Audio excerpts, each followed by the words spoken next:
வாழ்க வையகம், வாழ்க வளமுடன்.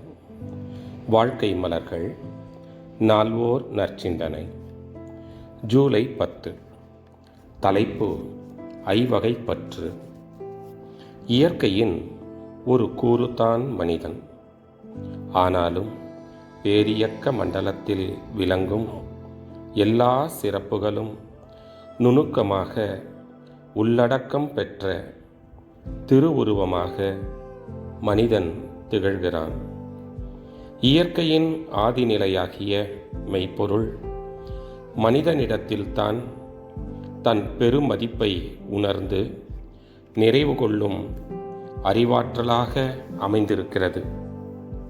இவ்வறிவு 5 புலன்கள் மூலம் பொருட்கள், மக்கள், இன்பத்துன்ப உணர்வுகள் இவை வரையில் எல்லை கட்டி குறுகி நின்று இயங்கும்போது மாயையாகவும் உணர்ச்சி வயமாகவும் சிறுமையடைகிறது.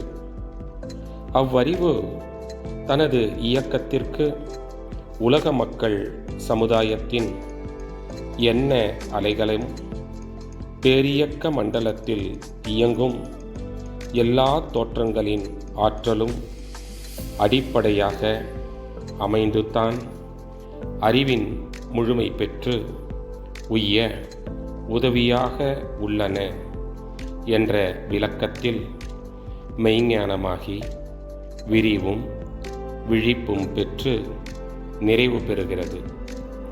எனவே எல்லையற்ற அருட்பேராற்றலின் ஒரு பகுதியே ஒவ்வொரு மனிதனும் என்ற உண்மையினை உணர்ந்து அதனை மறவாமல் இருக்கவும் பழகிக்கொள்ளவும் வேண்டும்.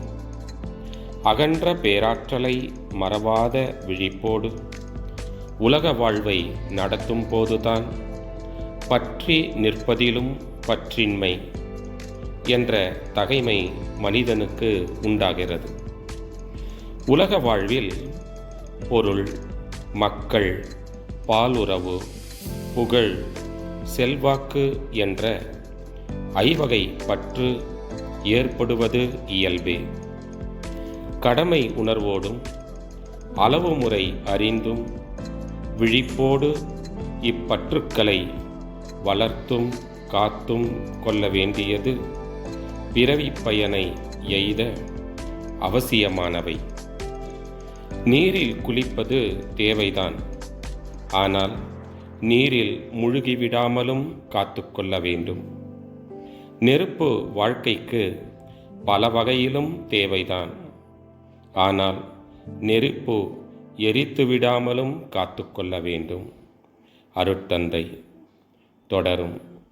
வாழ்க வளமுடன்.